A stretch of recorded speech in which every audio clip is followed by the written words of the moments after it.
Hello and welcome everyone to Adobe Live. My name is Aaron Nace. You can find me on flern.com where we make learning fun, and I'm so excited to be announcing our guest host or our guest instructor today. I'm playing the host, which is super fun. Tobi Shinobi. Toby, what's Aaron. up, man? I'm cool. How you doing? I am doing fantastic. I'm so happy to be having you here on our live broadcast today.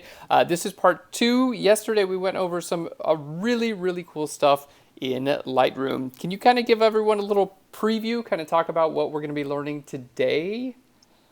So today, going to build on some of the concepts we dealt with yesterday, just using some of Lightroom's built-in tools to kind of enhance some of the things you probably already were doing, but just to give you a little bit more control over those things. And yeah, I just want to give you some other options. You probably would have used these tools already in some other ways, but I'm going to try and show you some things that I do which make my job a little bit easier. Fantastic. Well, before we get started into the broadcast today, let's say hello to everyone in the chat. We've got Steve Festus, we've got Sean Cosell, Kirsty Hepworth. Great to see you guys. Susan Wilson. All right, Annette Marchetti, Catherine Westerman. So Hey good to guys. see everyone in the chat. I'm going to be in the chat during the entire broadcast. Catherine says, "Hi, Tobi Shinobi." Hi, Catherine. Nice to meet you, Catherine.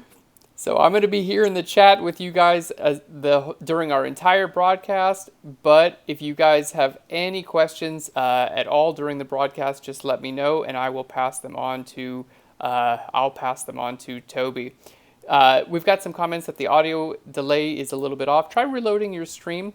We have had a couple internet issues here as well, so just a little heads up on that. But we're going to be doing our best to make sure that everything is as smooth as possible. Fantastic.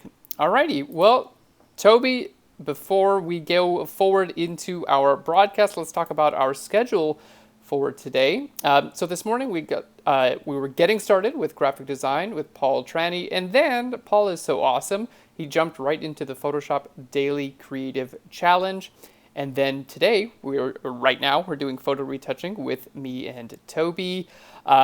Next, we've got our Illustrator Daily Creative Challenge with Julia. Then we've got branding and identity design with Chris Porter. And then we've got our Adobe XD Daily Creative Challenge with Jesse. The draw along with Kyle T. Webster, that's always a great time. And then, yes, our design off with Voodoo Val and Sam Peterson. Oh, it's going to be such a good day. Well, Tobi, if you are good to go, let's go ahead and see about pushing into Lightroom and see what we can do. All right, cool. So I picked this image here because I want to look at one of the newer tools that got released in the June 2020 release. So not that long ago, but you may have seen other ways of doing this, but this new tool makes it a bit easier to do this. But what we're going to do is start off, as I did yesterday, we'll start off at the bottom and kind of work our way up through the tool. So I like to do things in a kind of methodical manner. So again, I would start off calibration. You don't really need to do anything with calibration for this image. As I said yesterday, I do know some people who've used this for creative effects, but typically this is more so for just kind of really correcting some of the color issues you might have in your camera. But if you are feeling brave, feeling spicy, by all means, mess around with this and get different colors to add a little bit of signature flavor to the photo you're working on. So I'm just going to double tap on that to bring it back to normal again. And I don't know if for those of you who didn't tune in yesterday, you can double tap on any of these settings just to kind of reset them to where they were originally. So we'll close that and go to effects. So one of the things, if you're familiar with my work, you'll know is like I like repeating patterns. I like geometry, I like symmetry.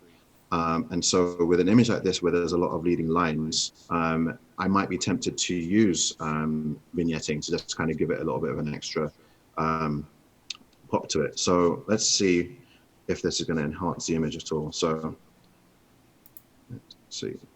One of the cool things about using this tool, because there are actually two versions of the vignetting. I think I talked about this a bit yesterday. And for anything that I'm repeating, I do apologize to anyone who did hear this yesterday, but for all of our newcomers, I'm going to try and just make sure everyone's up to speed on everything. I just want to make sure everyone knows where we are and stuff. So this vignetting tool, which is found under the lens corrections, is more so for dealing with the vignetting that you would get naturally within a lens. So this is about correcting that. This vignetting down here under effects is more of a creative one. And so you see, you've got more chances to affect exactly how that works. And the reason why I like this one is, this is where we started off with. If I take this across here and just give the edges a bit of a darker feel, what I can do is click on the highlight priority, and that allows me to just, this area here is not going to be as affected. So if I'm not sure if you see a massive amount of difference there.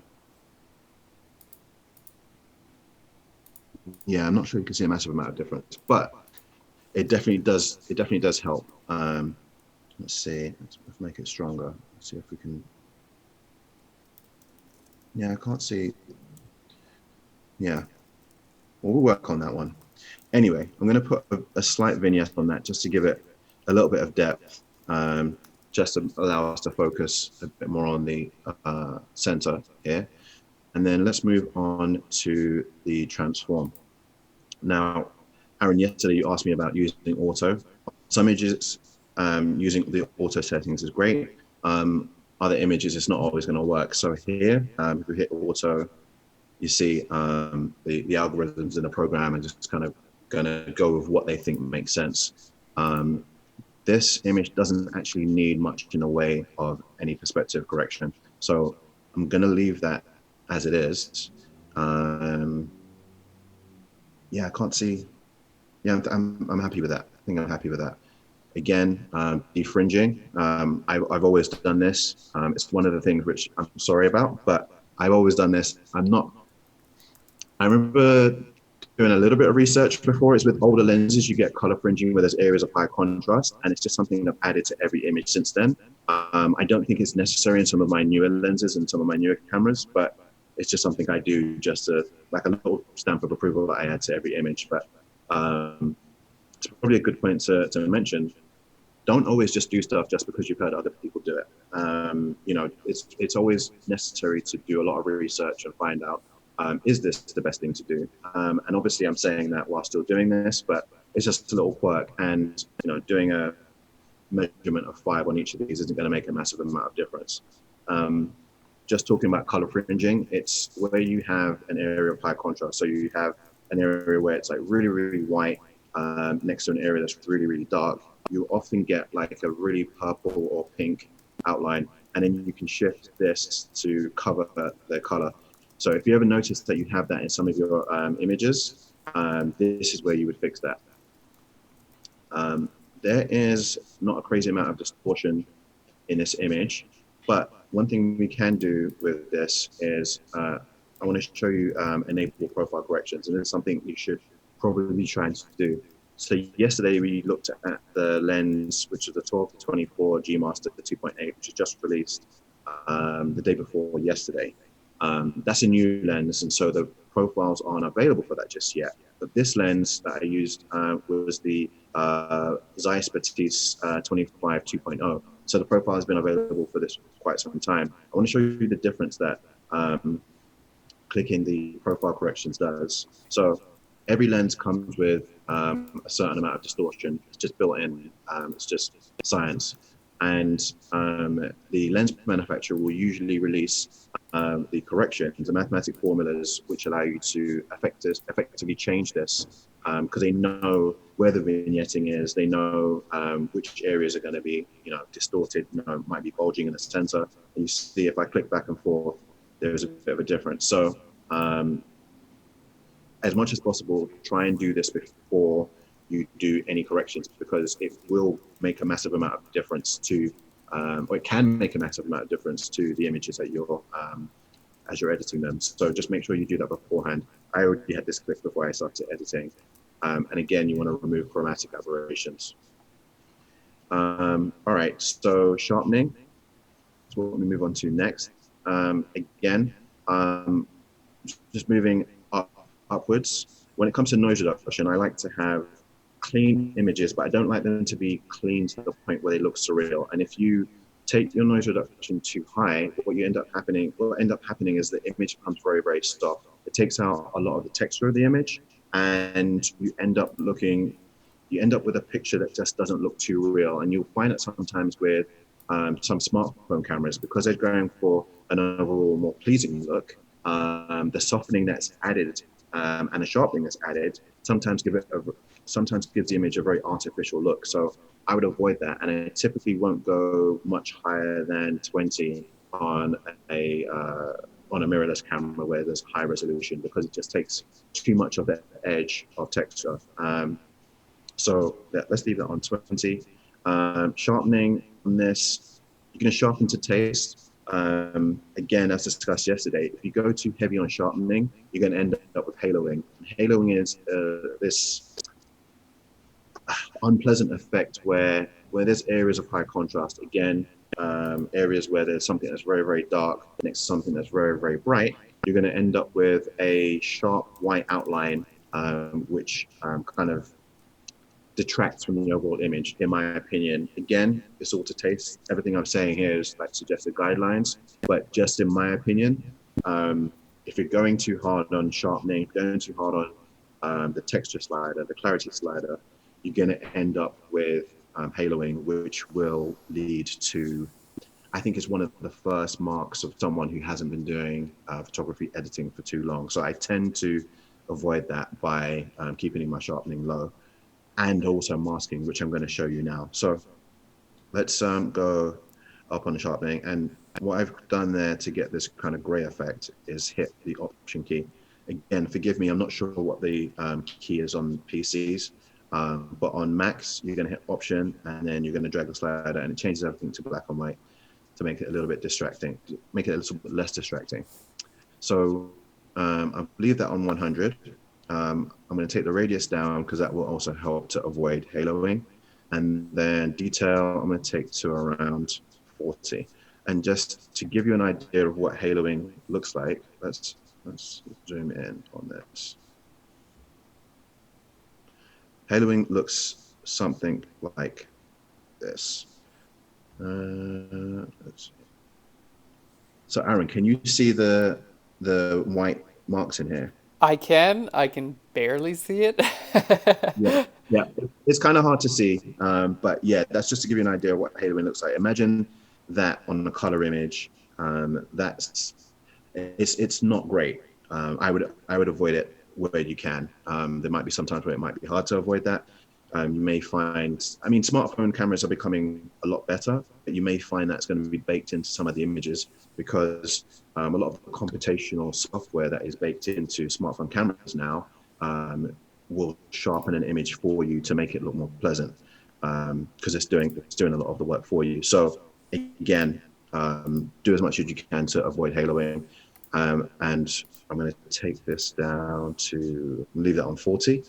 And then just to ensure we have even less haloing, and we're just focusing the sharpening really on the areas we want to focus, I'm going to hit Option again. I'm going to drag the masking slider to the right.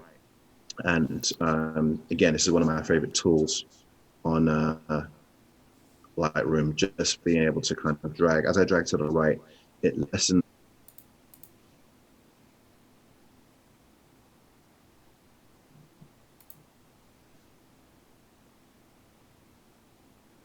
Aaron, we still live? It'll be just 1 second, Toby.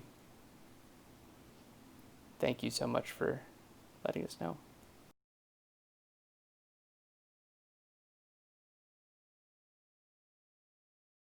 Okay.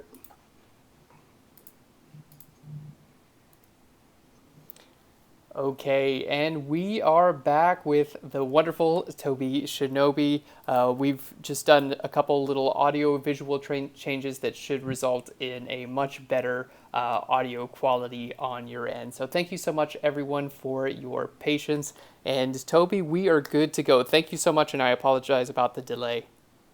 Good stuff.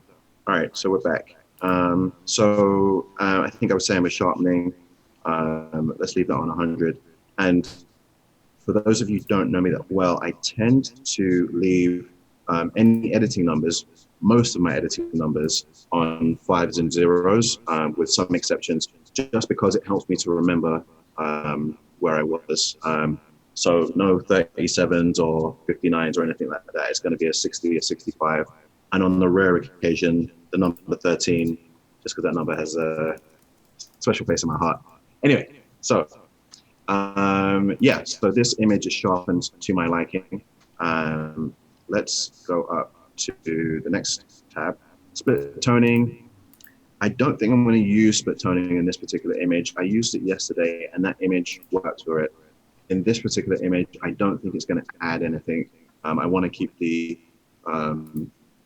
colors in this image quite separate, and split toning tends to kind of blur the lines a little bit when it comes to that. Despite the fact it's called split toning, it will affect the shadows in general. And as you can see in this particular image, there's some yellow and some gray in the shadows, and there's some gray and yellow in the light sections as well. So to universally apply color to all of the shadows is not going to go the way I want it. So moving on to hue, saturation, and luminance, aka hue, saturation, and light. In some other programs you may have come across which don't exist.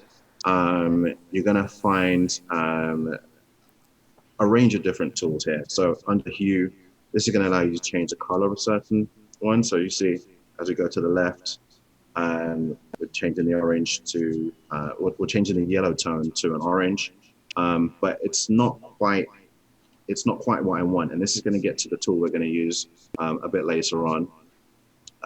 Saturation.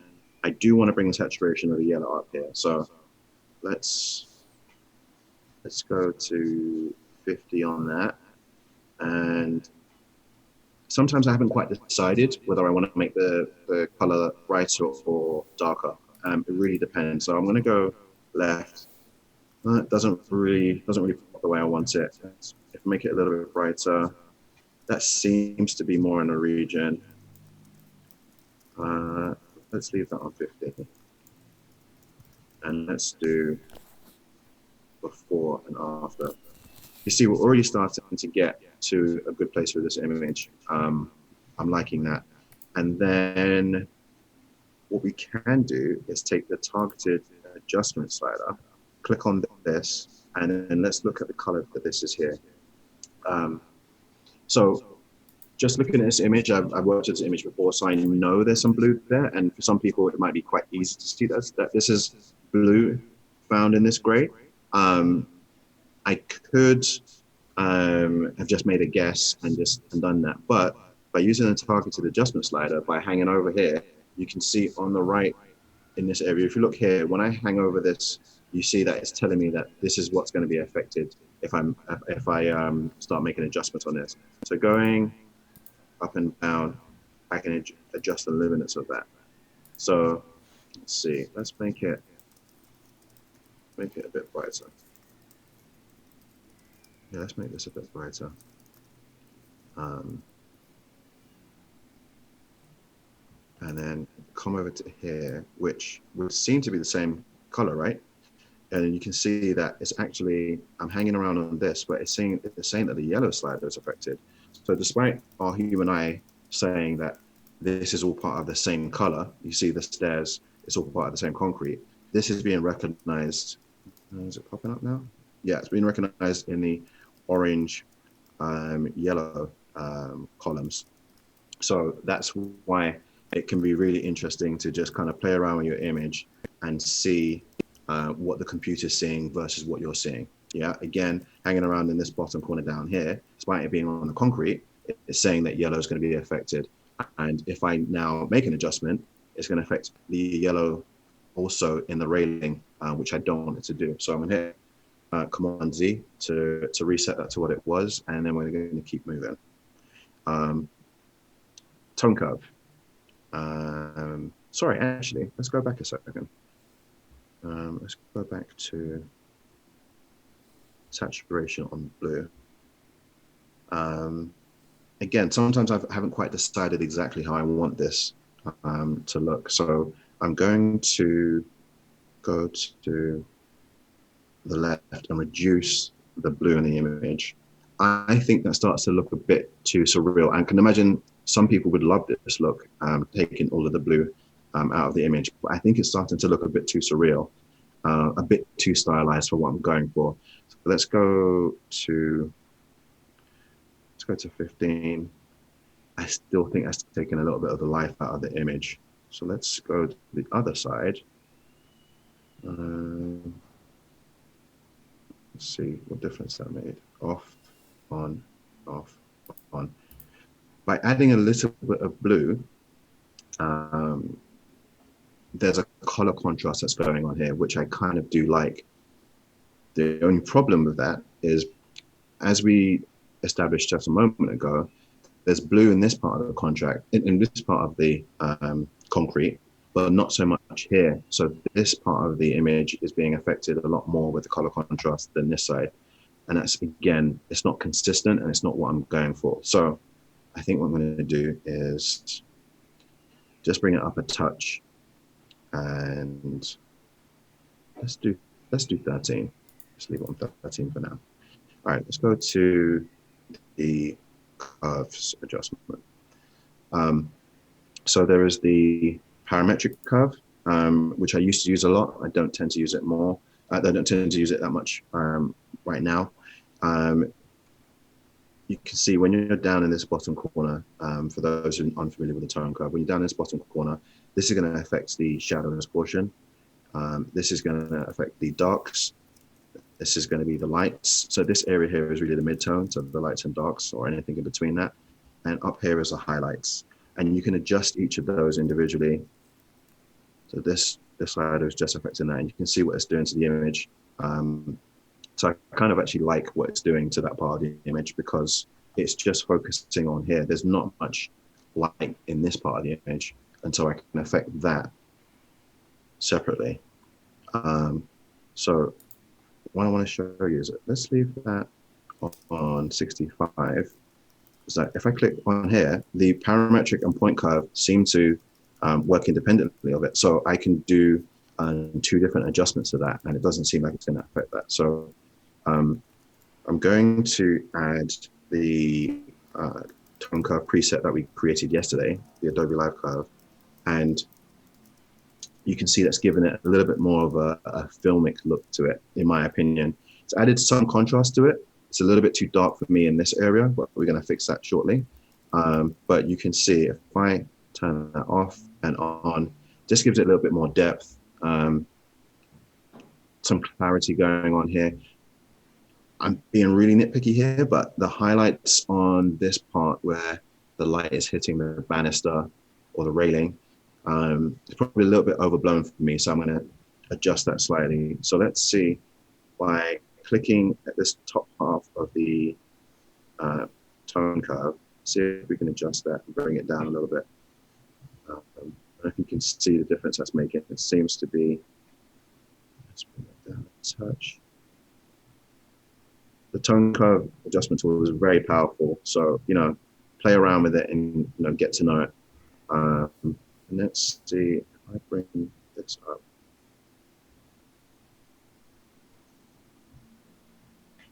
What do you think, Aaron? I think it's looking great. I think that little adjustment actually made a big difference. Yeah. Let's do a combination of the point curve and the tone curve. Okay. So it actually does, they do work together, it seems. So we've got that there. So let's look at the darks and bring those up a touch. And then we're going to turn that off and on again. Yeah, So I think this is getting close to where I want it to be. I'm going to look at the shadows, which is the darker part of the image, and let's see, just raising that just a tiny bit. I think for me, it's important to show balance. So I like balance, not just in terms of symmetry, you know, in terms of things looking very straightforward, but I also like having, where I can, a certain amount of equal amount parts of light and equal amount parts of dark. So I like things to kind of gradually go across. And that's one of the reasons why I really like this image. The gradual fall off of the light going from the right-hand side of the image to the left-hand side of the image is important to me. So I'm happy. Despite this tone curve looking like an abomination, the picture itself is good for me. So I'm happy with that. So let's move on to vibrance. So you guys will be familiar with saturation, because saturation is very popular in a number of different editing apps. So by going to the right, you're going to add saturation to everything in the image, which is fine. And the images, I know some people will be very happy with how this image looks right now. It's a little bit too much for me, but I tend to actually use double click to reset that. I tend to use vibrance more because it is a smarter form of saturation, in that it will look at the areas of the image which have low saturation and add color to those, rather than a blanket approach to everything in the image. So let's take that up a bit. Let's go to, it's a bit too bright for me. I'm going to go to, let's see what 35 looks like. That's cool. That works. Yeah, I think that's it. Let's quickly do a before and after. So you can see the difference that this makes already. Yeah, that's a huge difference. Yeah. So let's go back. All right. So it's looking a lot more moody, a lot more cinematic, dare I say.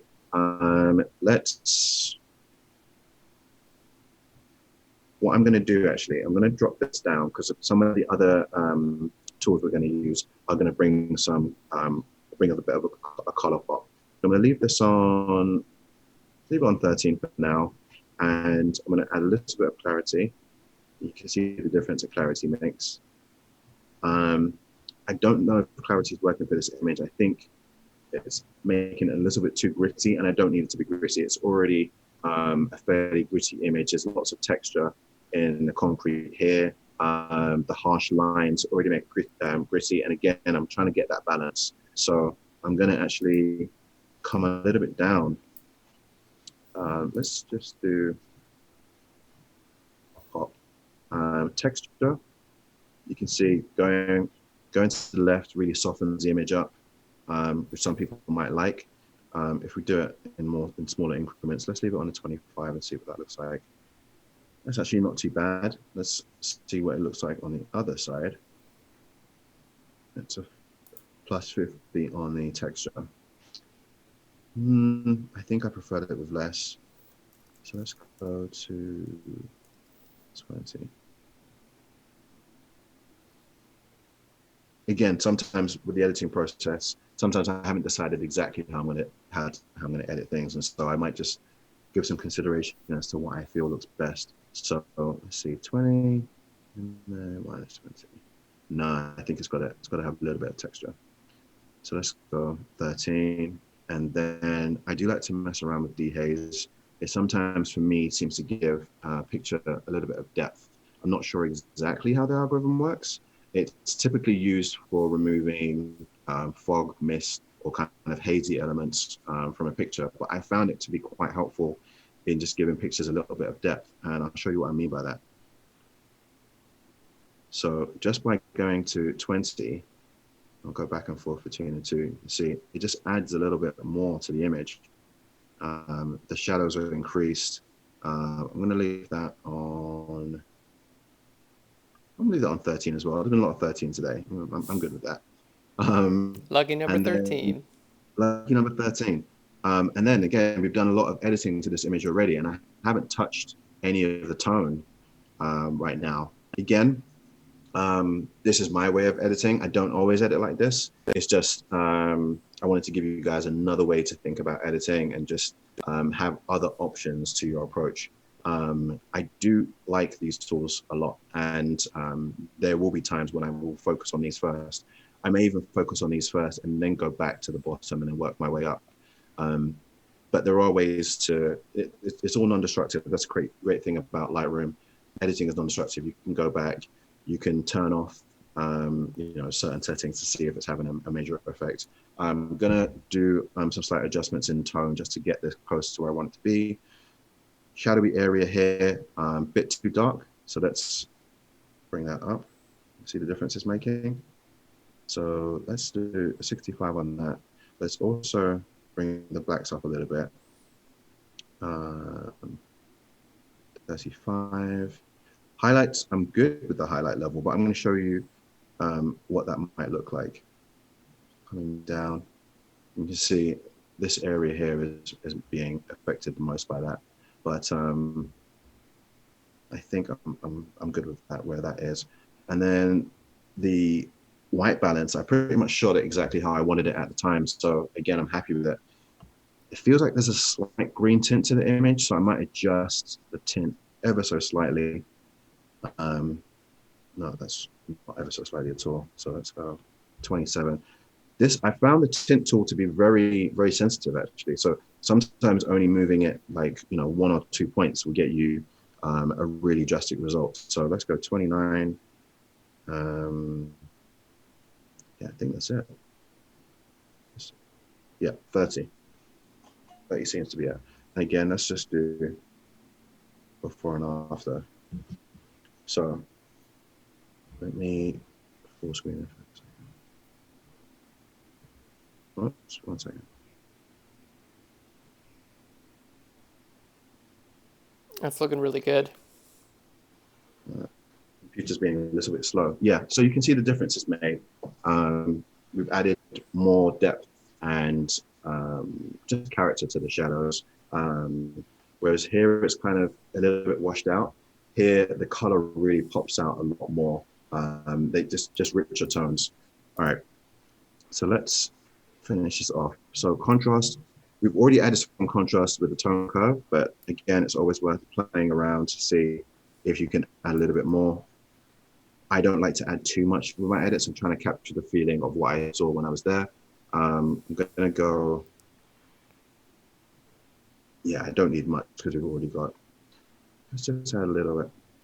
Let's go 10, and then exposure.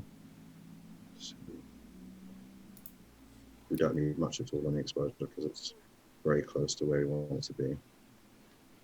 Cool. It's looking really good. Hey, Toby, you. we got a couple questions in the chat if you don't mind. Go for it.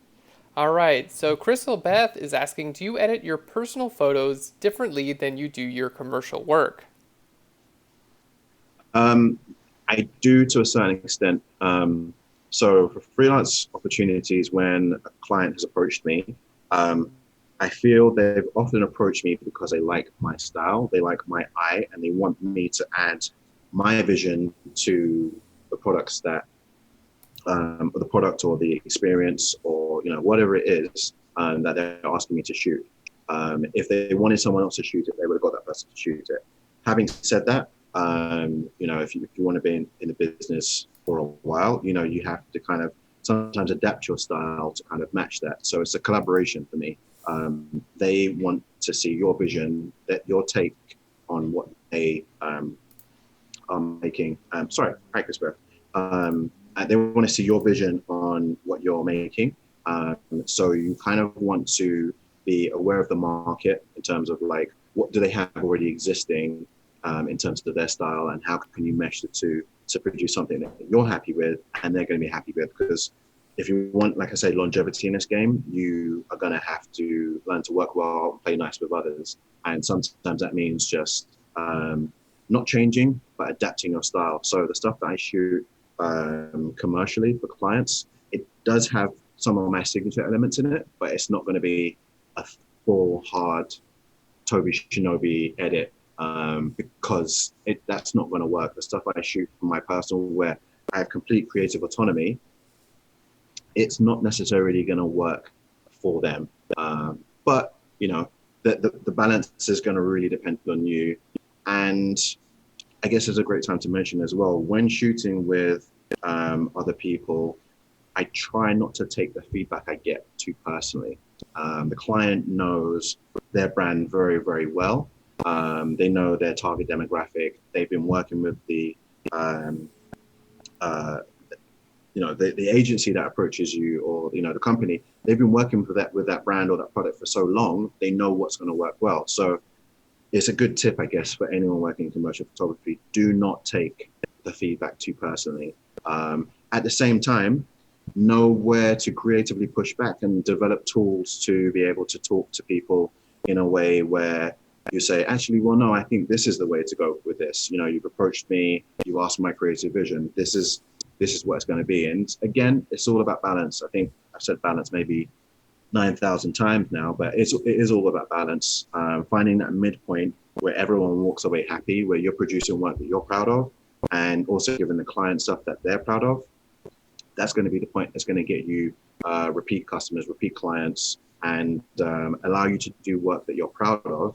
But the client is also happy with what you delivered. So I hope that answers the question. I do edit my stuff a little bit differently, but I always try to bring my particular flavor to every piece of work that I put out. Just you've got to add that signature flair to everything, and just be proud of everything that you produce. If you're not proud of it, then should you really be doing it? Yeah, great Sorry answer. for a long answer to a short question again. No, Christy Best said, great answer, makes a lot of sense. Yeah, thank you so much. Cool. Thank you. And thank you for the question, Chris. All right. So we are, this picture's good to go. I would post this, I would print this, I'm happy with it. But I wanted to bring attention to one of the newer tools that Adobe Lightroom has added just a couple of weeks ago. And what we're going to use to do it is the graduated filter. So I think I showed you guys yesterday, for you guys who tuned in, that the graduated filter allows you to add a effect to a picture, but over a course of a gradient, right? So if I'm going to hit O now, you can see how it works. So everything in this top half of the picture, which is red, is going to be most affected. At the halfway mark, it's probably halfway, and then by this lowest line here, the effect is not in effect anymore. So anything below this is not affected. Anything at the line is not affected. 50%, 100%. At least that's my understanding of it. The way I want to use it right now is to change the color of the railing and the I guess a safety line on the stairs. That's what we call it. To change all the yellow in the image. And so what I'm going to do is take this down. In fact, not before I do that, quickly, I just want to make sure we're fully au fait with the graduated filter tool. So I'm going to hit O, because O is what's giving it the red mask, and the red mask allows you to know which areas have been affected by the image. So get rid of that. And I just want to show you what happens when you use a graduated filter tool. So that's me taking the exposure all the way down to -4 to make sure it's really, really dark. If I drag this, you can see I'm making the graduated area of this even stronger. The ramp is a lot shorter. So by doing that, you can make it even less, right? So should all be good with what the graduated filter does. So let's double click on this to reset that. I am going to make sure that there is no ramp. I'm going to hit O so you can see that there's no ramp. And I'm going to squash this all the way down. And then I'm going to take this over here. So you see I'm affecting the whole picture with this. And I'm going to hit O to get rid of that. And then what I'm going to do is do a targeted adjustment, targeted local adjustment. So, I mean, I know right now I can't hear oohs and ahs, but changing the stairs, I think you can see it's a very stark effect. Now, I could have done this before in a different tool, but the cool thing about this is that it should just be affecting those areas. Now, what I'm going to do is I'm going to make this even more specific and go color and just, we can be very specific, sorry, tongue-tied. We can be very specific in the areas that we're affecting using this tool. Yes, it's mostly affecting the yellow, but this kind of aqua color is not what I was going for when I did this. I'm gonna come back a little bit. Let's do peach. I think this seems like a color you wouldn't otherwise see. I think that's not too offensive to the eye. So let's leave that on that. And then what we're going to do is do a range mask color, and then gonna do command. Yeah.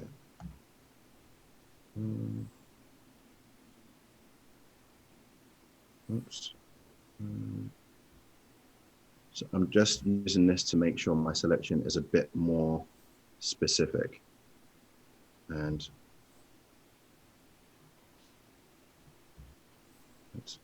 I'm using shift to allow me to click on certain areas to make it. That's super cool. Yeah, this new tool, the hue adjustment, is so powerful within Lightroom, especially because you can use the graduated adjustments and target certain areas. It really, really makes the tool so useful. So just to make this more specific, I'm going to go up on the range mask to give me more tolerance to allow the areas which are being affected. So as I go to the right, it's giving me more of a range, but this is not affecting this color because I didn't select it before, right? So this color is that blue color, and let's just double check that by going to this.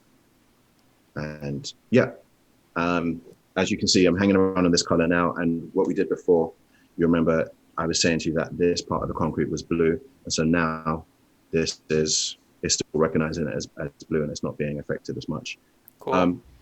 This tool is, I'm still learning it, if I'm being honest. There's parts of it that I'm still trying to just tweak how I use it, but it's definitely a really cool tool. I'm going to click back on this to bring that up. The fine adjustment tool will allow you to not have so much of a massive shift. See, I'm having to do a lot more left and right movement to change the color of the tool. And this, the reason why Adobe helpfully added this fine adjustment tool is if you wanted to change skin tones. If you're taking a picture of someone and they're looking a bit more pink, and you want to bring back some more yellow undertones to their skin, or if they've red undertones and you want to change it to be a bit more orange, this is what you would use to do that. You use the fine adjustment tool, and I think it's a really cool way to just add something different to your pictures. So let's click done for a second, and That's then super let's cool. look at the before and after.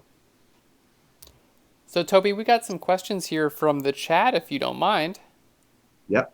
Everyone's loving the image. It's looking fantastic. Leo is asking, why do people use Lightroom Classic and not the new one? Why do people use Lightroom Classic and not new ones? All right. So I'm doing my best to explain why you'd use one and not the other. Pardon me. Primarily, the differences between the two is that one is more desktop-based and the other one is more cloud-based. So you can use Lightroom Classic on a desktop, laptop, and it's what most people who've been using Lightroom for years will be familiar with. The cloud-based version works on tablet, mobile, and desktop. And so it's much better at syncing all of your edits, your library is all online. So you might start an edit on your mobile. You might be traveling out and decide, okay, cool, I'm going to upload everything to my phone. And then you can start an edit there and you can finish it on a desktop, which is all synced. It's harder to do that on Lightroom Classic. And I know that the Adobe team are working more to make sure that your cloud-based options are better. But I think if you are someone who's working very quickly on the go, you're going to want to stick to Lightroom. And if you're more classic, get home, upload everything and have everything all organized, you're going to use Lightroom Classic. I tend to use more Lightroom Classic, but Lightroom has definitely saved me in a pinch a couple of times when I'm on the go. I don't want to carry a laptop with me. I want to edit very quickly. If I'm doing client work, the tools in Lightroom are still very, very powerful. The majority of things that I've shown you here are still available in Lightroom, the more cloud-based version. So it's really going to be a matter of preference. There's going to be certain things which you can do in one that you can't do in the other. And maybe in years to come when, 5G is a thing and Wi-Fi connection is second to none, they'll merge back and you'll be able to do everything online. But as of right now, you have two very capable options, and it's really going to be a matter of preference. So hopefully that answered that question. Yeah, great answer. And we've got a couple more questions here as well. Kevin Worth is asking, can you have more than one mask? And I think Kevin is referring to our graduated filter and how you've used basically Yes. your targeted adjustments to only have those effects visible in a certain part of your image. Yes. Absolutely. You can have multiple masks. So I can do another mask here. And actually, it might be a good time to show um, another thing that we can do. So we just did a color orange mask. We can do a luminance mask. Um, and let's do luminance. And then what we're going to do is take the darks down.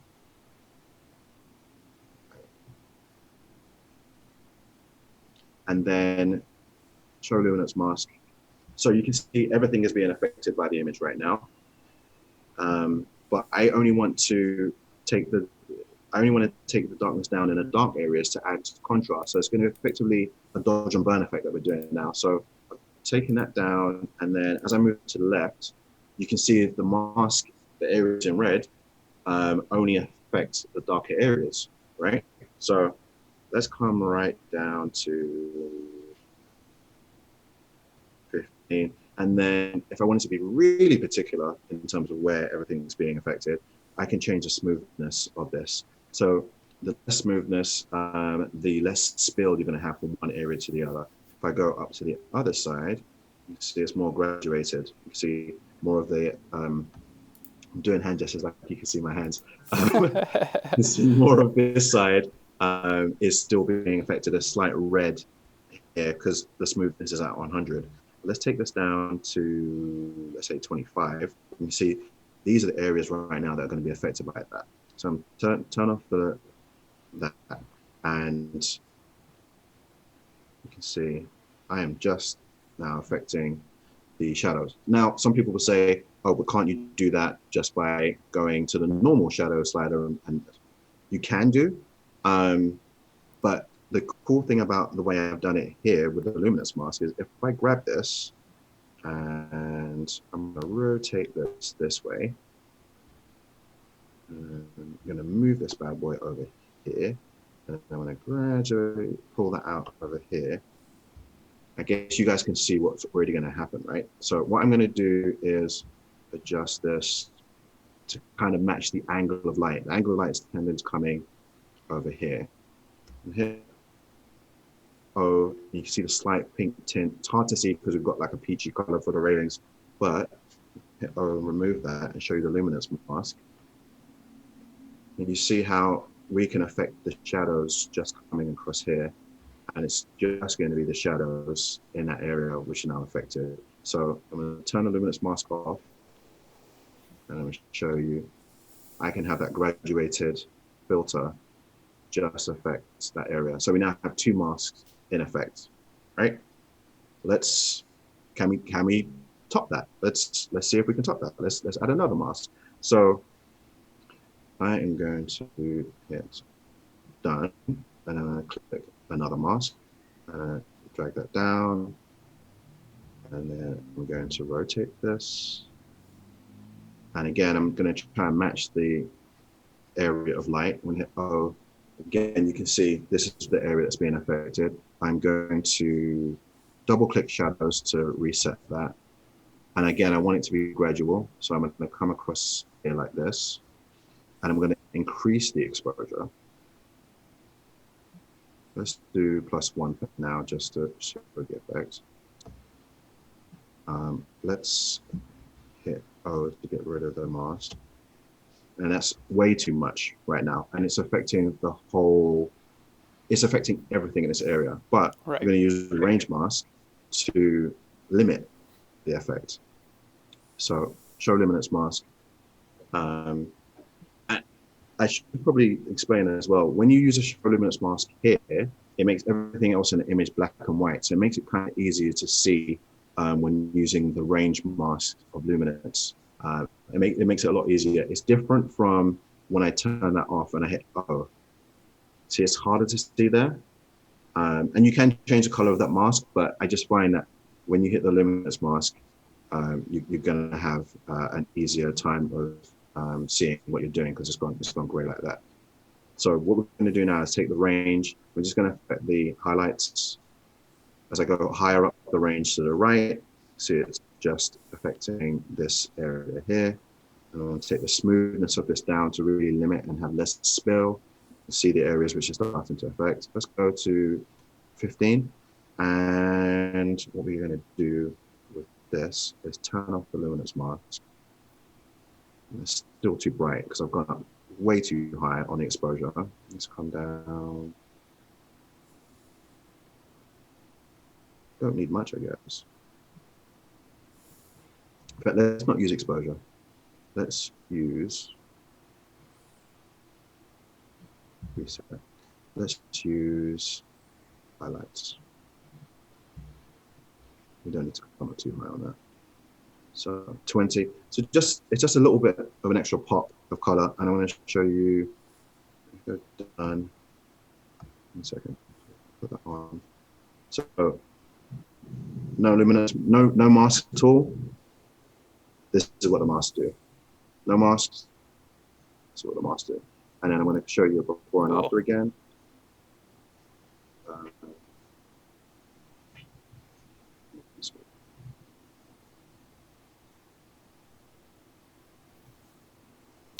Awesome, man. Yeah, huge changes with these images. Yeah, so multiple masks. You can use the luminance mask for a dodge and burn effect. You can use a color range mask to do a targeted local adjustment to the color. And you can produce images within Lightroom that probably before you probably would have had to know Photoshop fairly well in order to get this effect. So, yeah. Yeah, that's looking awesome, man. Looking really good. Yeah, people are loving the differences between Lightroom Classic and Lightroom cloud-based version of the software. And everyone's loving these images. We've got a couple more questions coming from the chat, if you don't mind. Sure. Yeah, let me just scroll up here and see what we've got. So Pascal is asking, would you say to familiarize yourself with color tones, would you exercise on a B chromatic picture like this one, and how would you proceed on a regular picture? I'm sorry, say that again? Yeah, so Pascal's asking basically to familiarize yourself with color tones. Would you practice on a picture like this one, and then where you don't have a huge color range, and then move to a other picture where you do have a large color range?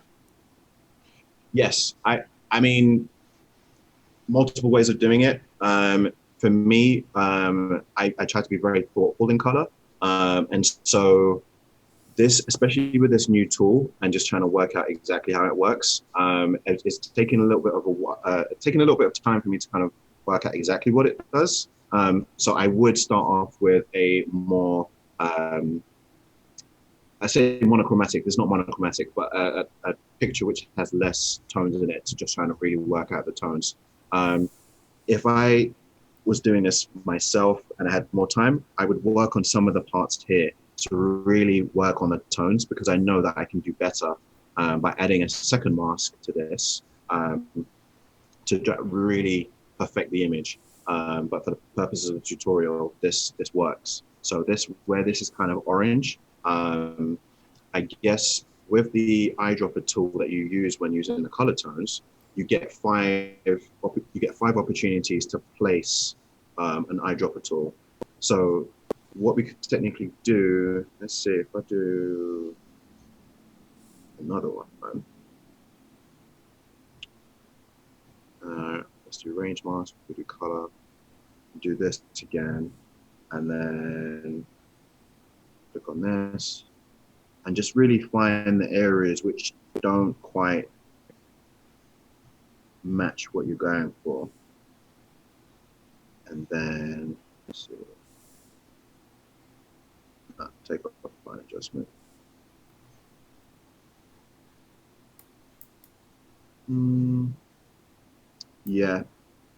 Yeah, I mean, it's not getting where I want it to be, and that's on me. You know, I want to be more familiar with the tool, but yeah, I'd start on more simple images and just use the tools like research and all this time, and just to practice, so that when the image comes along where you need to nail it, you're going to be able to do that. Fantastic. All right. Well, I think everyone's ready to move on to the next photo. If you're ready, Toby. Yep. Is there any? I think there was more than one question. Oh, no, we're good for now. Yeah, thank you so much. Cool. All right. All right, Aaron, I'm going to get you pick an image again. Oh, boy. So let's scroll down. Let's see what we have here. So we did that yesterday. Let's go this way. Now that one's kind of hard to see. Did that yesterday.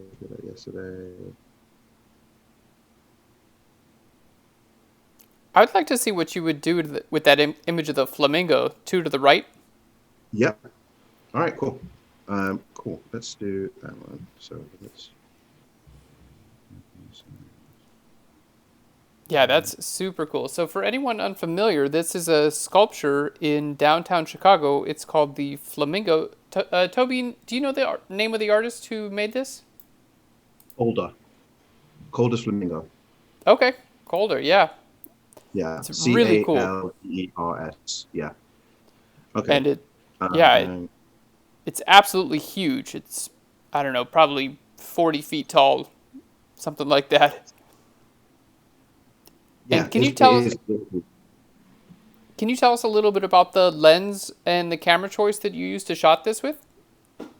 So this again is on Sony's new lens, the 12-28 G Master 2 f2.8.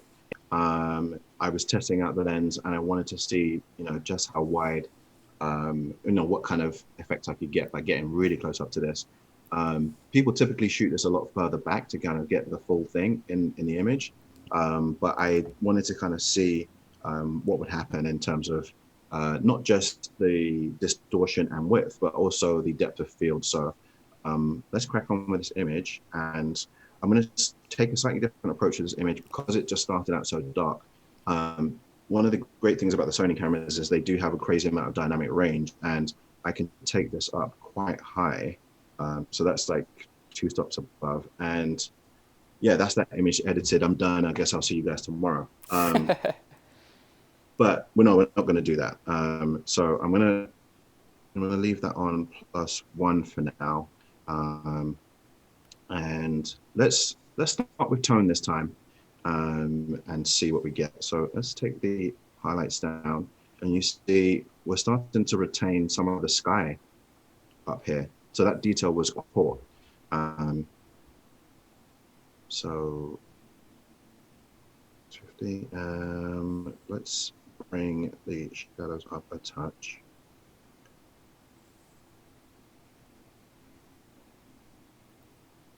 And we'll bring the blacks.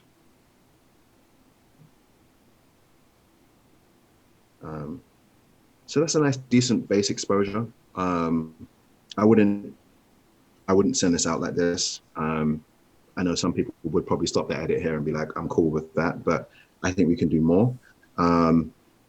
Texture, let's add a little bit of texture to this. Because this was shot at 2.8 and it was shot wide open, there's some texture in this area which I think would do well to have that just brought out a little bit. I'm going to add some clarity. And you can already see just by adding 35 characters, let's bring it up to 35 as well. The detail in the buildings really starts to stand out. It's a very sharp lens. Zoom in a little bit here. You can see the details in this area here. So let's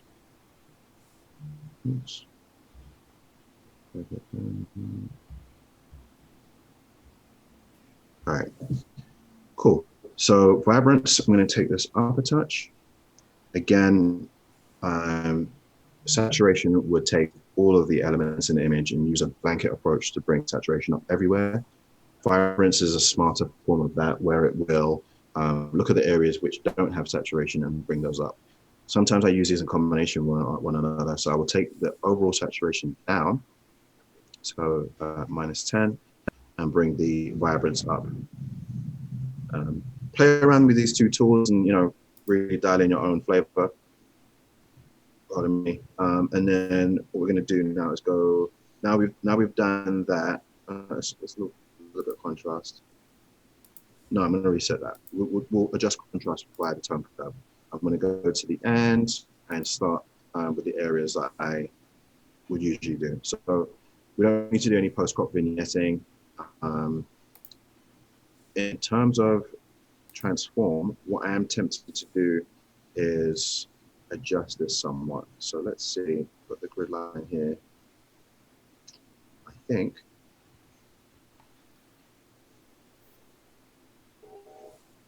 I'm going to do, rotate it slightly. I want this line along the building to be fairly straight, and this one. So even though they converge as they get towards the top, I want the balance between them to be as close to perfect as it can be. So that feels about right. And then I'm going to constrain crop to get rid of the edges that don't need to be there anymore. So perfect. I'm in a good place. Don't need to do anything more than that. Profile in terms of the lens corrections. Remember, this is a brand new lens, so the lens profile hasn't been released by Sony to Adobe yet, as far as I know. So we can't just jump on enable profile corrections to fix that. So we will have to fix that ourselves. I'm going to remove chromatic aberrations, which is something that would happen in areas where there's higher contrast. I referred to before areas where you'd see you're likely to get color fringing chromatic aberrations on areas where there's high contrast. So this area here, I don't know if you can see there's ever so slight purplish area here. Is that easy for you to see, Aaron? Might be a little bit hard to see. Yeah, I can barely make it out. Yeah. All right, so that there is like the color fringing, which I would remove manually. So just adding 5, and sometimes if you don't get purple, then you usually get green. Let's see if we get it on this side here. No, this lens is a really good lens, so you're not going to get much of it. I know they went to great efforts to make sure that you weren't going to have it. So, so you see I hit 5 on that. You can see, I don't know, it's probably going to be really hard to see, but it's no longer there. It did go away, So, definitely. exactly. So that's what it does. For those of you who are wondering and back, oh, he just adds 5 to his images. He doesn't know why he's doing it. That's why I do it, and I do it on pretty much every image, just because I don't want that to be there. Yeah, made a big difference. It's just, you know, as lenses get better, that is less and less of a problem. All right, so We've moving on got a to noise question from our reduction. chat, if you don't mind, about your lens choice and angle choice. Absolutely. So Angela Estrada is asking, do you have any go-to angles when shooting architecture? Your pictures play with abstraction in such a cool way. Do I have any go-to angles? Interestingly enough, I kind of do, but I'm always trying to consider a number of different things. And the reason for that is because of my background. My background is actually in law. And one of the things that my legal mentor taught me was to consider as many arguments as you can to make sure you have the best argument. So when you step into the courtroom, you're not blindsided by someone else's argument. And I've kind of evolved that into a photography practice whereby I'm always trying to consider other people's perspectives. in life in general, just as a person. You know, I'm not going to get into politics, but you know, very much now it's very easy to someone proposes an opinion to you, and you just kind of shut down. You don't listen to what other people are saying, especially you know, given current events. People will just block people, and as a person, as a photographer, I'm always trying to consider other perspectives. So you know, using my drone photography, top down, various different things. Again, long answer to a short question, but I try to consider as many perspectives as possible. And sometimes the best perspective is just a very straightforward one. Again, the metaphor it has its duality in terms of when you're speaking to someone, you want the message to be fairly clear and straightforward. So again, my photography, I try to make it simply complex. That sounds very pretentious, but yeah, I'm just trying to make sure that I consider as many perspectives as possible. I would have had a bunch of angles of this. I know that the best angle for this, one of the best angles for this, is having the duality of the building on the right hand side and then the other building on the left hand side, and just having the pop of color. So, you know, the great thing about wide angles is it gives you perspectives that you probably wouldn't have seen before. It's often a wider perspective than your physical eye, peripheral vision. It's probably often wider than that. You're seeing things in a different way, and yeah, pick up a wide angle and go and play with it. You're gonna get some interesting things. Distortion is something you have to account for. The cheaper the lens as well, you're gonna get curvature. But yeah, long story short, there are some go-to, you know, straight up, looking down, all those kind of things, really cool, 45-degree angles. But I can't say, yeah, definitely hit this or definitely hit that. It's going to be different for everything. And make sure when you're shooting on your camera, you have your grid lines turned on so you're seeing, like, you know, how to best compose. But yeah, long story short, consider all perspectives in life and in photography. Cool. Great answer. Thank you. All right, so we did lens corrections, noise reduction. We are going to take that option to 20 and leave it there. Sharpening, I'm going to let's go to, this image is already fairly sharp. So let's go to 75. We'll take the radius down to 8. And Aaron, can you keep me honest on time as well? I'm not sure how much time we've got. Yeah, we're good. In about 20 minutes, we're going to be doing our portfolio review, just like we did yesterday. So if anyone in the chat hasn't submitted their portfolio, you can go ahead and do that on our Discord channel. And we'll go ahead and link that up here in the chat so you guys can sign into Discord, go into the Photoshop channel, and then go into the portfolio review section. And go ahead and submit your portfolios, and we'll be reviewing those in about 20 minutes. Awesome. So detail, I'm going to take this to, let's say, 40. I'll take the radius down just to make sure there's no haloing, which, given the amount of detail in this image, it would be more prone to haloing. So masking, hit Option, and then you're going to drag this to the right, and it's going to allow you to see which areas are being affected. Now, just leaving this on 0, everything in the image is clearly being sharpened. Yeah, you don't want that. And you can see as I gradually come down, you can see just how much sharpening is being applied to the image. You can see even the sky is being sharpened at this point. So I'm going to keep on coming across to the right and really start to focus. And gradually. I'm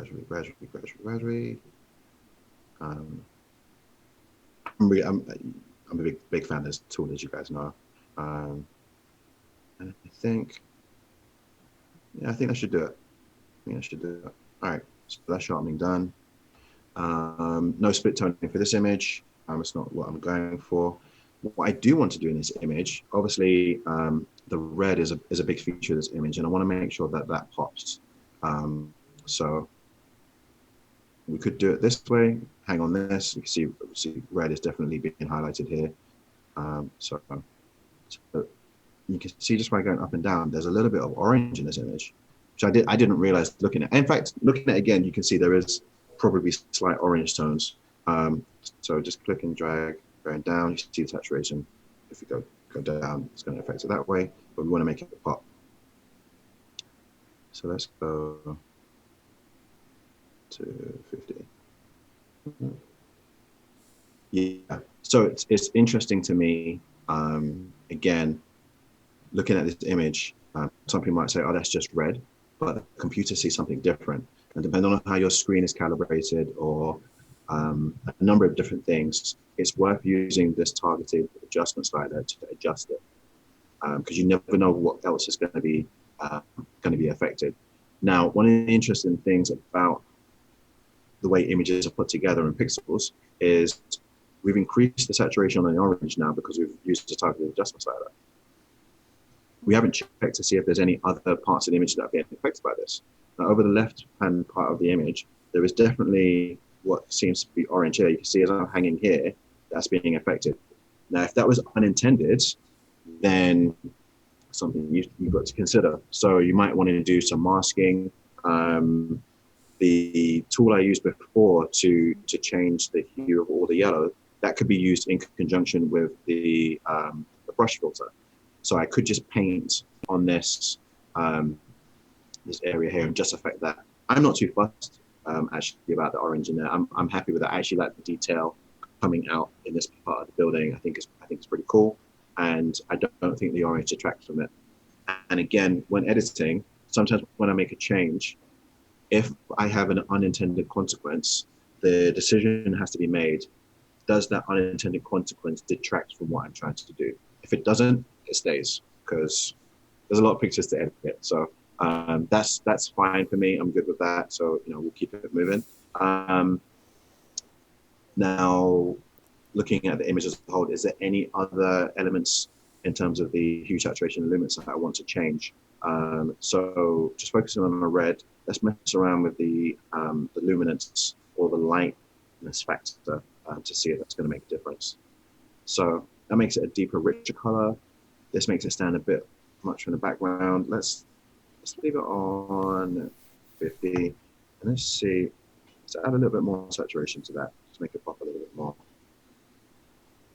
Yeah, I don't like to go too hard on any tools in general, because you can have unintended consequences, like I said. Leave this on 75 for now, and I've left the orange down just because I know it's going to have the effect of bringing this out. And right now, as it is, I'm good with it. If I went a bit harder with it, it might start to detract from this area here. So we're not going to do that for now. Again, just take stock, look at the image, see. How does this look? Are we happy with it? What can we do to make it better? This is a little bit distracting to me, so we might deal with that in a second. I think the blue in the buildings I'm not crazy about. So let's make this a little bit more stark and take out blue. Toby, we got another question, if you don't mind. Absolutely. Pascal is asking, hey, I've been looking at your Instagram and webpage. Beautiful work. Thank you. What inspires you to take pictures? What inspires your photography? Pascal says, to me, it seems you're amazed by spaciness, by large views and depth. But what would you say inspires you? It's such an interesting question, Pascal. To be honest, I'm inspired by not just photography. I'm inspired by so many things. I take inspiration, and I think everyone should take inspiration from a number of different sources. I'm inspired by music, sports, people, politics. I'm a big fan of Japanese animation in general. I take inspiration from a number of different things, and it internalizes. It goes into the Tobi Shinobi factory, and then I produce whatever comes out.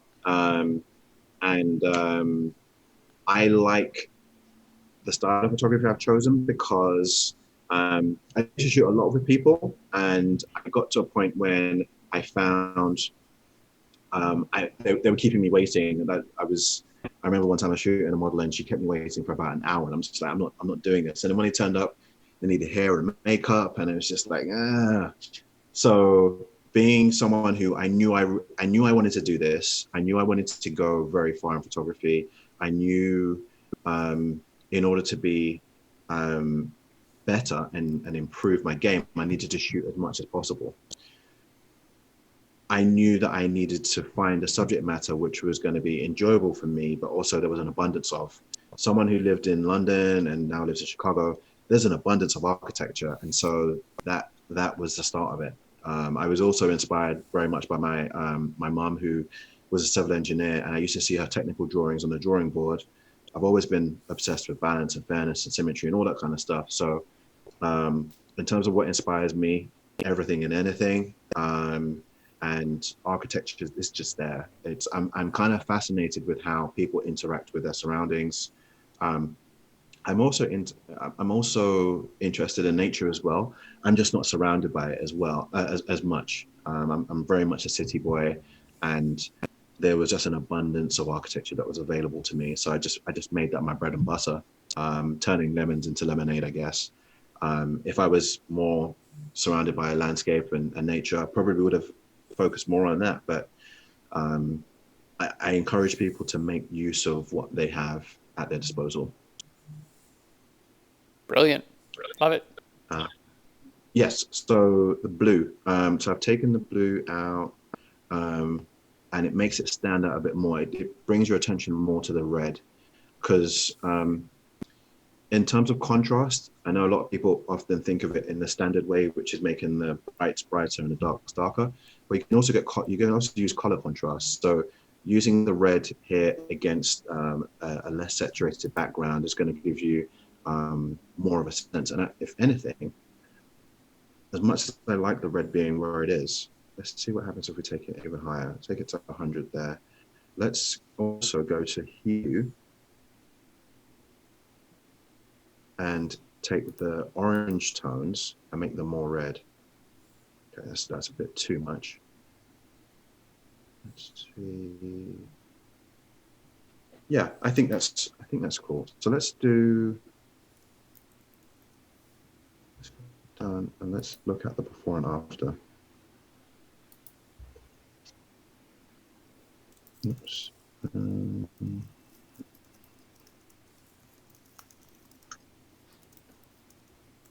So you can see the red is obviously definitely popping out a lot more, and the original image is a bit dark to start off with, so it's maybe hard to see the potential of it, but you can see how far you can bring an image from it looking underexposed. And I definitely know as well, some people would look at this and be like, oh my gosh, she's ruined that photo. But I guess I know the range of my camera, and I know sometimes that by underexposing, you're going to get richer colors when you pull back.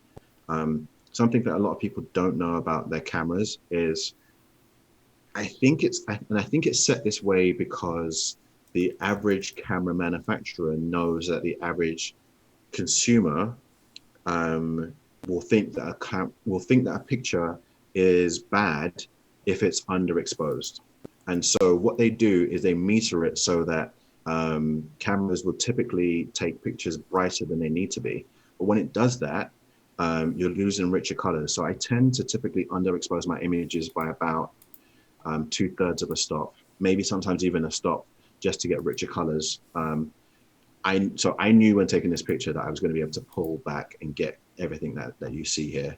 I'm also fortunate that the Sonys have a very wide dynamic range. Dynamic range for the non-camera buffs in here is basically the spectrum or the range from which a camera can shoot the darkest parts of the image right through to the brightest parts of the image. The wider that spectrum is, the better the dynamic range. So as cameras get better and more equipped, the dynamic range increases, and you're going to be able to be more flexible with your images. So yeah. And what mode are you shooting in primarily, Toby? Are you shooting in like aperture priority and then just using the exposure compensation dial? You read my mind. That is predominantly when I'm out in the field, I'm shooting in aperture priority. I would encourage people to use aperture priority if you're out and about shooting, but I would encourage you only to do that once you've learned manual. So I would learn manual first and then switch to aperture priority.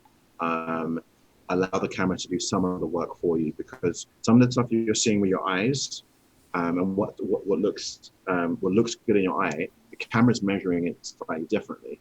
So with aperture priority, I would set my depth of field, my F number, to a particular number, and then I will just use the top dial, exposure compensation to, I guess, adjust how I want the image to look, rather than changing all of the manual settings. Because I'm often doing very run and gun stuff, I will give the camera some control over some of what I'm doing, and then I'll have control over every other element. Because the camera is going to be able to adjust the shutter speed to match my aperture quicker than I'm going to be able to click that on a dial. And because I'm constantly moving around and doing all of this and looking up and looking down and trying to catch trains and all that kind of stuff, I let aperture priority deal with all of that kind of stuff. And then I'll just adjust my exposure compensation dial to deal with that. But again, no manual, because sometimes aperture priority doesn't always work the way in which you want it to work. I'm fully confident with manual, and so I know that if aperture priority is not working, or if the metering system isn't working the way I want it to do, and metering is the way the camera measures the amount of light coming in, then I need to be able to dial in the settings myself. So get to know your camera, practice makes perfect, and yeah, spend more time learning your camera rather than thinking, oh, this camera is not great, it's not good enough, and then spending money upgrading it. Chances are you just probably don't have the right settings if you're not getting the images that you want. Awesome. Great answer. Cool. So color-wise, I'm good with this. Tone curve, let's use the point tone curve to give this a look. Let's see what medium contrast does. Gives it a bit of a feel. Let's use the Adobe Live curve that we described before. It just lifts up the shadows a little bit and gives it, again, a little bit of a slight, not quite a grain, but like a, should I use to describe this? I don't know. It lifts the blacks up a little bit, and I like that in my images. So try it out. You might like it. And then we've already done the tones. So we're back to where we started off in terms of the tabs and tools.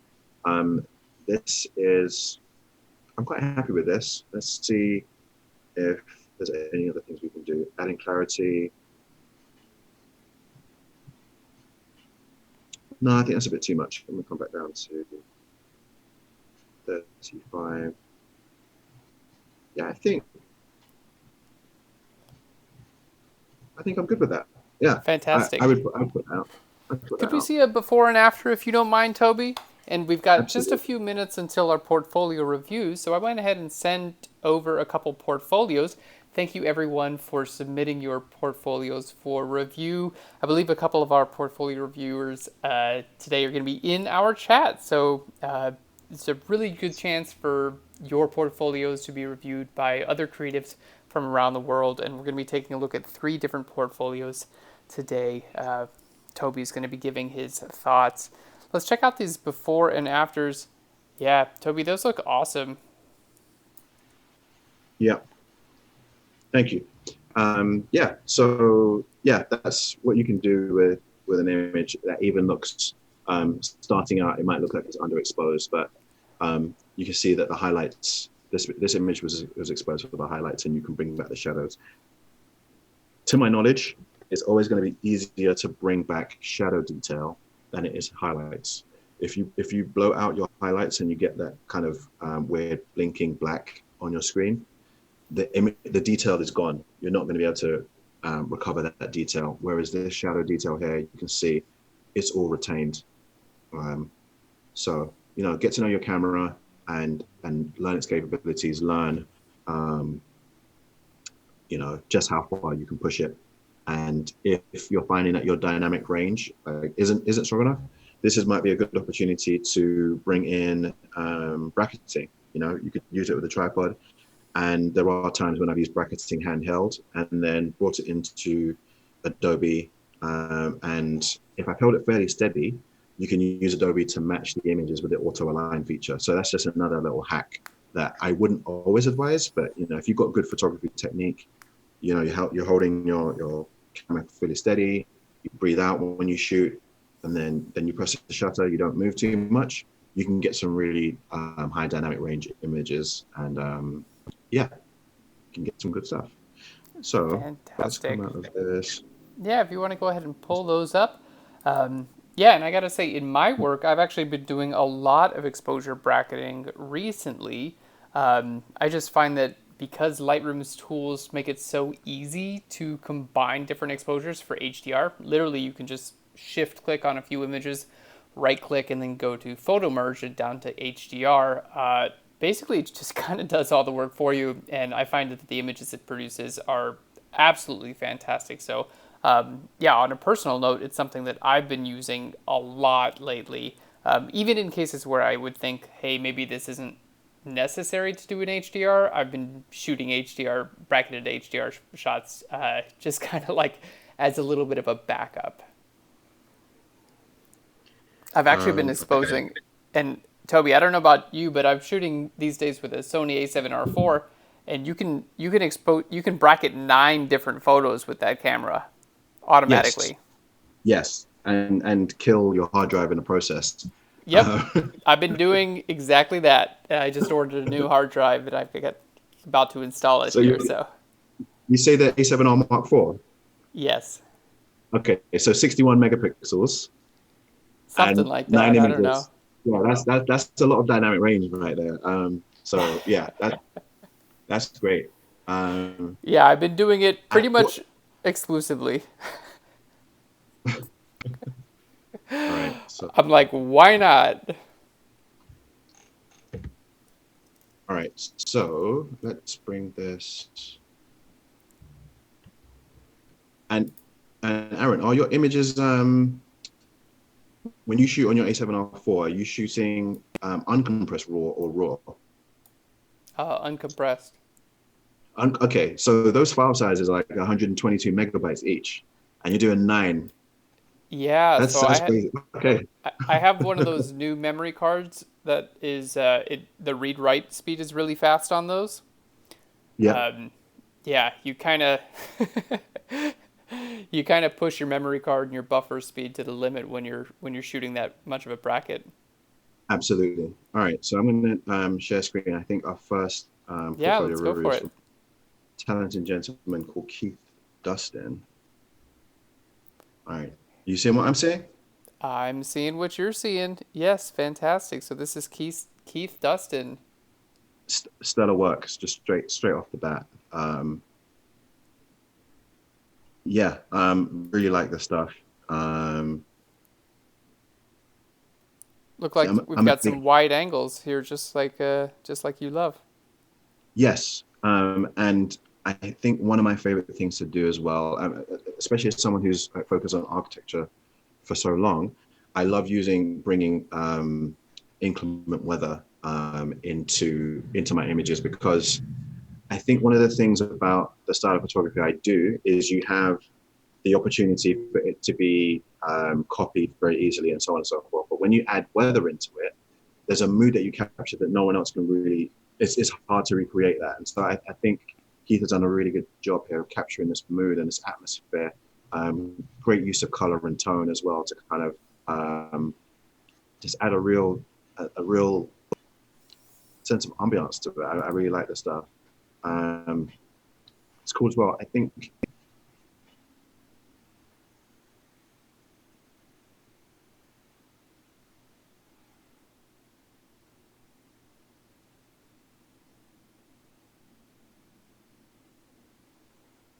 Toby, you there?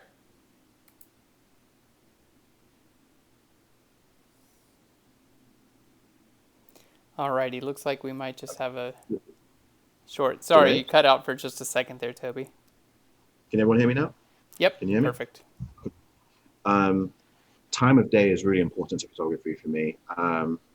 I go back to places time and time again to make sure I'm there at the right time to capture it in the best light. And Keith's done a really good job here of capturing the mood here, and it's cool. I like. again, how there's a slight haze to this image, and so you can see the layer or the layers here. So you've got this dark area here. It's really, really nice images. Good use of color. All this again, big fan of fog, and just the layering in this image is really cool. So yeah, good job, Keith. Let's see what else you got here. I like the starkness of this image. Nice texture to this. I think, let me go back for a second. I would have liked to have seen a slightly lower angle. It might be difficult because of this hill, just to give a little bit of separation between some of these wheel mirrors on the back, just to give them a little bit more presence in the image. But I see what you're going for, and I like it. And black and white, I think, was the right choice here. Another stellar image, like when you see images like this, you're like, okay, cool, what's going on here? What are they going to do? Are they going to an adventure? Are they leaving from something? Again, I would have gone ever so slightly lower on the angle, just to give them a little bit more presence, and give the bench some separation from the horizon. And the reason why I say that, again, in terms of inspiration and in terms of one of the things I've taken from my legal background is the clearer you can make a message, the easier it is for someone to understand and kind of connect to that. And this is really nitpicking, Keith. This is a great image. Coming ever so slightly lower and having that bench just have a tiny bit more presence, just so you can see more clearly what it is. It leaves less to the imagination in terms of like, oh, what is that? If someone can connect with an image and immediately know what's going on in that image, they're gonna, in my experience, they're gonna connect with that image more quickly. And in an era where we are bombarded with imagery because apparently everyone's a photographer now,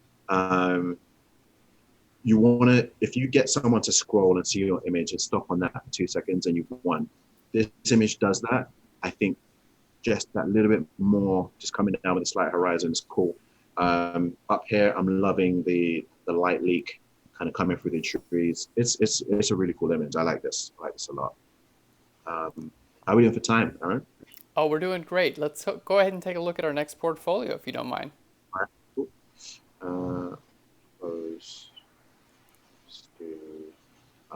So we're looking at Kirsty Hepworth. Fantastic. And thank you so much, everyone, for submitting your portfolios on our Discord channel. Oh, wow. All right. So let's pick a project. Yeah, let's go ahead Let's and go. focus on the photography projects. Yeah, let's work out which ones. Owls. Let's look at owls. I haven't had too many animals feature. Using black and white to bring out texture and focus on contrast is always going to work. There's a reason why people use black and white photography, to take out the colors, which can be distracting. You may find that, red and blue have a contrast when the color is there, but when you take the color out and you see that they're the same luminance levels or the same light levels, it really allows you to focus very, very keenly on what the photographer was trying to get at. I like this image a lot. I love the texture in the background. The composition is on point. The texture, again, a different texture here. You can see the feathers. When you zoom in very closely on it, you can see the detail in the owl's head. Cool image. If I was gonna, again, just really nitpicking, if I was gonna change anything about the image, the highlights here are getting ever so slightly blown out. But again, like one of the images we looked at yesterday, does it detract from the overall image? Is it a huge problem? No, it doesn't. You've got the darkest darks here. You've got the brightest brights here. It's, yeah, cool image. I like it. Let's go next. Oh, what did I do? Previous. Do I need to scroll down maybe? Okay, here we go.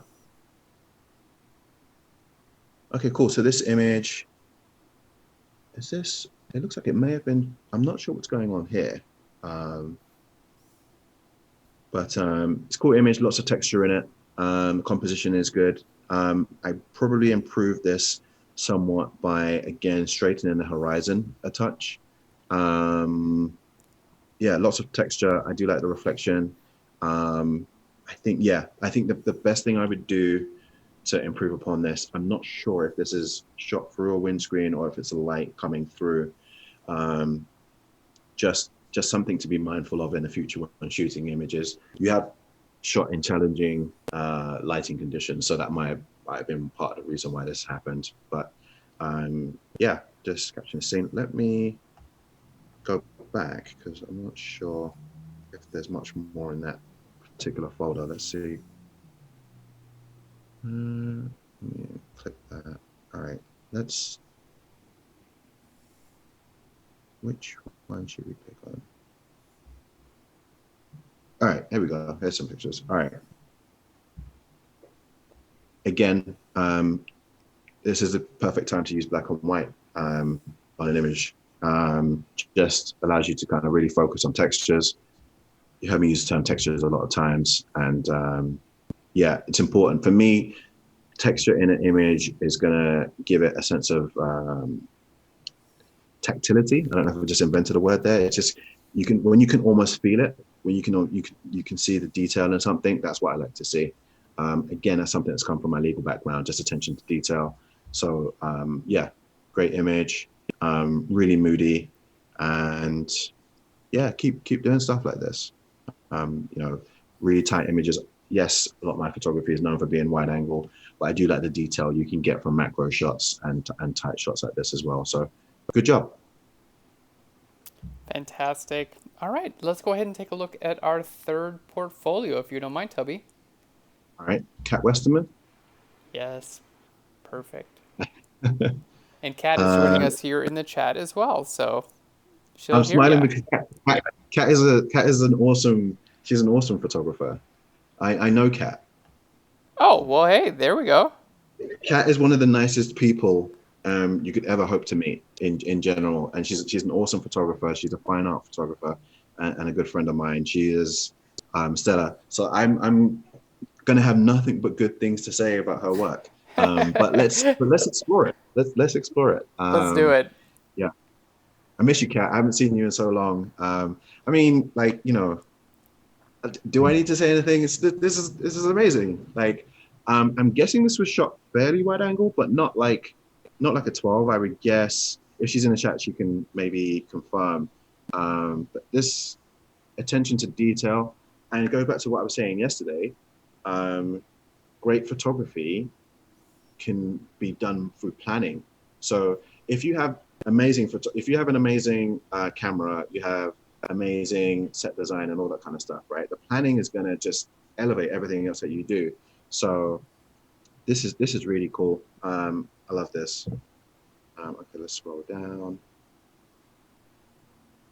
Simple, effective. The use of color contrast and light. So the blue against the pastel tones it's just good work. I what else do I say to that? I love the shadow against the wall, the transference of light from one to the other, the leading lines. Yeah, you knew what you were doing, Kat. So let's pick this. So Kat is based on the West Coast. It's a cool image. I like this. Um, it's hard to get the whole thing on screen, but again, time of day, it's going to really set your tones off. You don't really need to do a crazy amount of editing if you shoot at the right time of day. The silhouette, the rim light, using the sunset. I assume this is sunset to kind of just give that rim light and just yeah, great image, great image. Even yeah, again, silhouette with the pop of gold, that golden light, shooting in golden hour is going to improve your images. Just if you're a photographer and you're not sure what to do to add great color to your images, backlighting stuff, just as a tip, if you're doing any sort of video or photo and you're like, not crazy about the composition, not crazy about the lighting, shoot a golden hour, backlight your stuff. People will compliment you on your photography. And it's just like a life hack to improve your photography. Just yeah, um, great image. It's sharp and in challenging lighting conditions. You capture the moment. The bird makes a cameo appearance. It's great. And again, there's some layering going on. You've got the haze in the background, which again allows you to see the main subject, the focal point of this image stands out against what's going on. And yeah, I have no points to add to this. Another great moment captured. Um, I prefer the top two from being like two. This one, this is just yeah, this is that I would want this. You know when you see pictures that you're like, oh man, I wish I'd taken that picture. This is one of those pictures. That's yeah. Um, all right, cool. Let me come out of this and then okay. This is a cool picture. Simple. Oh, I'm seeing there's a little dude in the back here. I can see this just fine. I wonder if that's intentional. Um, but use of color is great. Um, I've been super nitpicky, the highlighting on this, but other than that, it's well composed, great composition.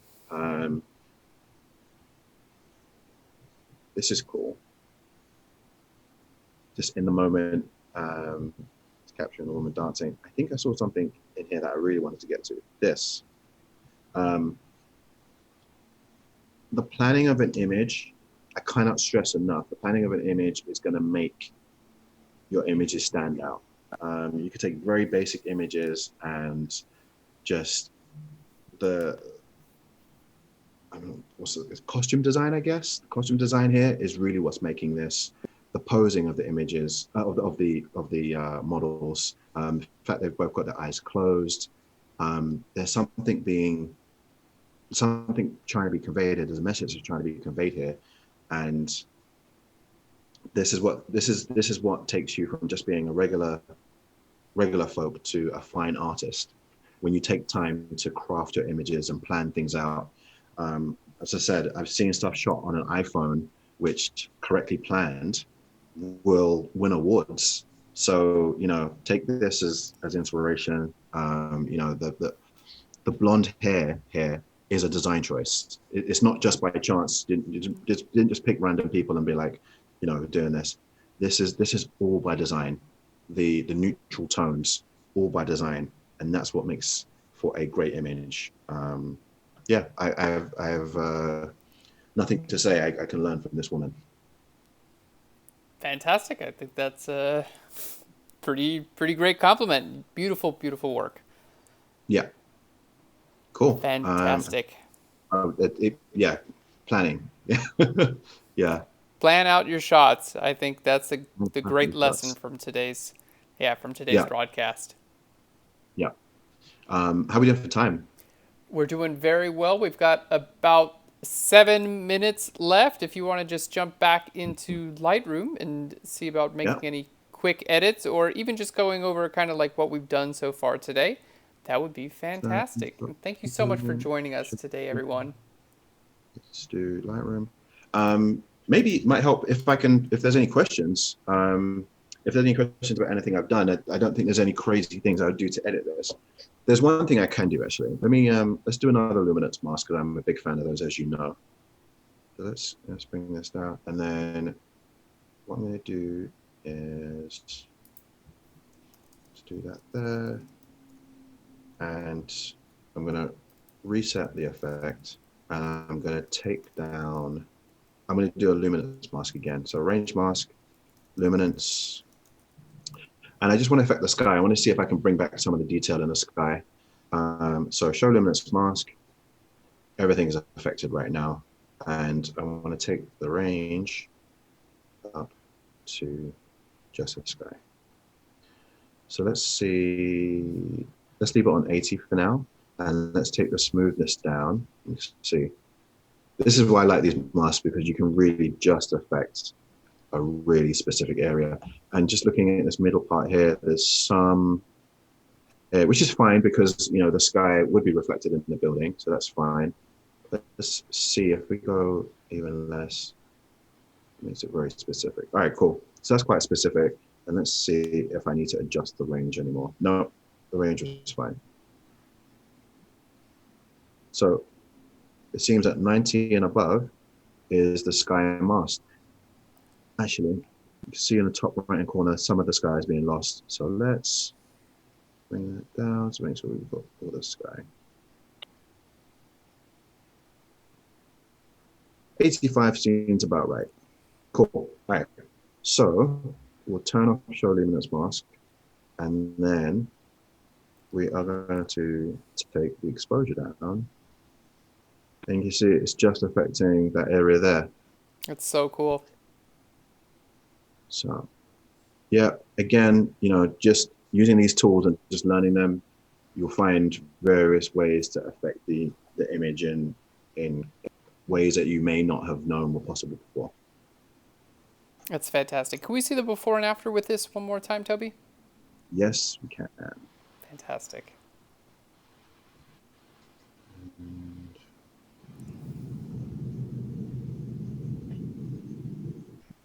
That's such a big difference. Well, let's do escape. Yeah.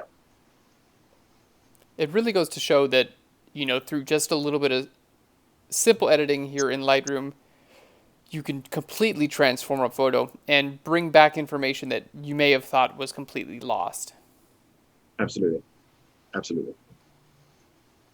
That's brilliant. Alrighty. Well, I think we're good Any for. questions? We don't have any questions just yet. If you want to go ahead and stop sharing your screen, we can switch to our full screen view with just the two of us here. Alrighty.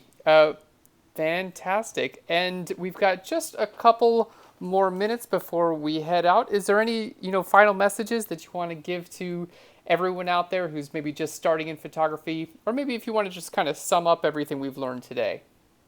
Yeah. I guess in terms of final message for everyone, it's just like, I know we're in a very tough time right now. It's probably difficult to create, but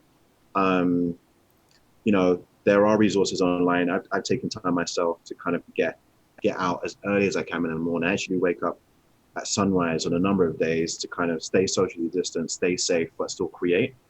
And there's stuff you can do indoors as well to create. I first half of lockdown, I was like so many of you probably stayed cooped in, and it wasn't cool for me. I wasn't in the best mental headspace.